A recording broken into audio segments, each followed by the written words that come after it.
মৰমৰ ছাত্ৰ-ছাত্ৰীসকল, আজি আমি ক্লাছ 10ৰ সায়েন্সৰ চেপ্টাৰ নম্বৰ 6ৰ কেইটামান MCQ আলোচনা কৰিম। তো ভিডিঅ'টো ভালদৰে চাই থাকিবা আৰু ভাল লাগিলে লাইক কৰিবা, কমেণ্ট কৰিবা আৰু আমাৰ চেনেলটো ছাবস্ক্ৰাইব কৰিবা।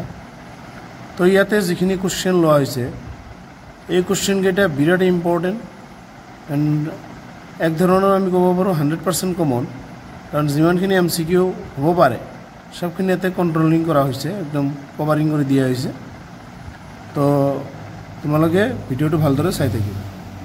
তো এইবাৰ প্ৰথম কুৱেশ্যনটো কোৱা আছে যে উদ্ভিদৰ দেহত খাদ্যদ্ৰব্য পৰিবহণৰ লগত জড়িত কলাবিধ হ'ল।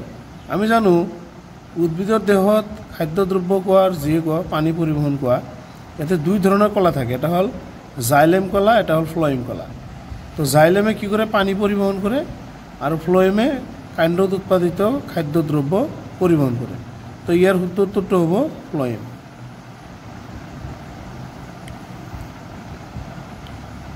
এইবাৰ তাৰপিছত কুৱেশ্যনটো কৈছে লালটিত থকা উৎসেচকবিধৰ নাম কি? তো লালটিত থকা উৎসেচকবিধৰ নাম এটা অপশ্যন আছে চাৰিটা: পেপচিন, ৰেনিন, টাইলিন, এমাইলেজ। তো ইয়াৰ উত্তৰটো হ'ব এমাইলেজ। এবাৰ তাৰপিছত কুৱেশ্যনটো কৈছে যে চৰ্বি পাচনৰ লগত জড়িত উৎসেচকবিধ হ'ল, এটা অপশ্যন আছে কেইটা? চাৰিটা: পেপচিন, লাইপেজ, লালটি এমাইলেজ, ট্ৰিপচিন। তো ইয়াৰ উত্তৰটো হ'ব, যিহেতু চৰ্বিৰ কথা কৈছে, ইয়াৰ উত্তৰটো হ'ব লাইপেজ।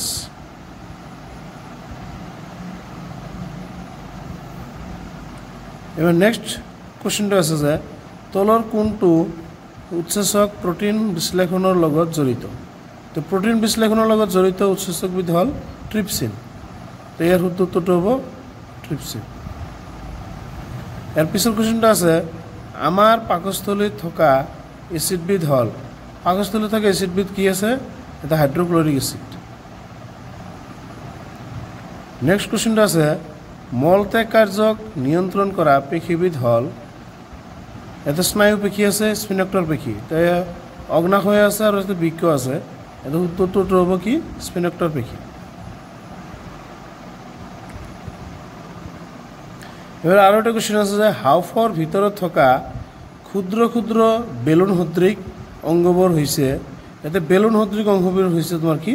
ইয়াক কোৱা হয় বায়ুকূপ। ইয়াৰ উত্তৰটো হ'ব বায়ুকূপ। ইয়াৰ পিছৰ কুৱেশ্যনটো আছে কি? ATP অণুত থকা ফসফেট অণু ওলাই গ'লে উৎপন্ন হোৱা শক্তিৰ পৰিমাণ কিমান হ'ব? ইয়াৰ উত্তৰটো হ'ব অপশ্যন নম্বৰ বি, 30.5 কিলোজুল পাৰ মল। ইয়াৰ পিছৰ কুৱেশ্যনটো আছে কি?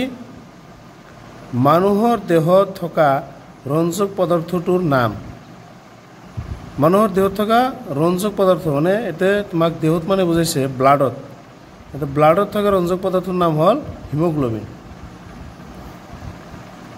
এজন প্ৰাপ্তবয়স্ক মানুহৰ দুয়োটা বৃক্কৰ দ্বাৰা এদিনত কিমান লিটাৰ তৰল পদাৰ্থ পৰিস্ৰাৱন হয়? মানে একদিনত কিমান লিটাৰ তৰল পদাৰ্থ মানে পানী মানে পৰিস্ৰাৱন মানে পৰিষ্কাৰ হয়?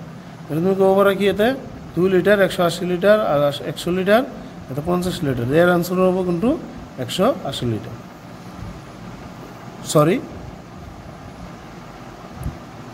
180 লিটাৰ। তো ইয়াৰ পিছৰ কুৱেশ্যনটো আছে পাইৰুভেট অণু ভাঙি কাৰ্বন ডাই অক্সাইড, পানী আৰু শক্তি উৎপন্ন হোৱা বিক্ৰিয়াটো সম্পাদিত হয়। এটা যেহেতু শক্তি হৈছে কাৰ্বন ডাই অক্সাইড আৰু কি আছে পানী হৈছে, এইটো সংঘটিত হ'ব তোমাৰ মাইটোকন্ড্ৰিয়া। ইয়াৰ পিছৰ কুৱেশ্যনটো আছে উদ্ভিদৰ দেহত জাইলেমৰ কাম কি? জাইলেমৰ কাম হ'ল পানী পৰিবহণ কৰা।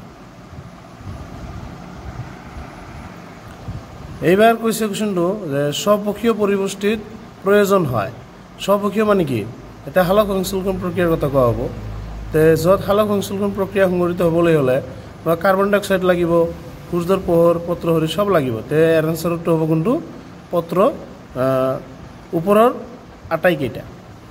ইয়াৰ পিছৰ কুৱেশ্যনটো আছে কি বৃক্ক গঠনৰ একক হ'ল বৃক্ক গঠনৰ এককটো হ'ব কি নেফ্ৰন তাৰপিছত 15 নম্বৰ কুৱেশ্যনটো কৈছে মানুহৰ বৃক্ক দুটা কোনটো তন্ত্ৰৰ অংশ বৃক্ক যেহেতু এটো তোমাৰ কোনটো তন্ত্ৰৰ অংশ হ'ব ৰেচন ৰক্তচাপ জোখা সঁজুলিটোৰ নাম কি ইয়াৰ সূত্ৰটো হ'ব কি ডাইৰেক্টলি আমি এইটো অপশ্যন দিয়া নাই ডাইৰেক্ট এনসাৰটো লিখি দিছোঁ এনসাৰ হ'ব কি স্পাইগোমেনোমিটাৰ তো ষ্টুডেণ্টছ এই কুৱেশ্যনবিলাক বিৰাট ইম্পৰ্টেণ্ট এক ধৰণে ক'ব পাৰোঁ 100% কমন তো তোমালোকে এইবিলাক নোচোৱাকৈ এই কুৱেশ্যনকেইটা নোচোৱাকৈ পৰীক্ষাত বহিব নাযাবা যদি এইকেইটা নোচোৱাকৈ পৰীক্ষাত বহা তেনেহ'লে বিৰাট ডাঙৰ ভুল হ'ব বুলি ক'ব পাৰি তো ভিডিঅ'টো ভাল লাগিলে লাইক কৰিবা কমেণ্ট কৰিবা আৰু আমাৰ চেনেলটো ছাবস্ক্ৰাইব কৰিবা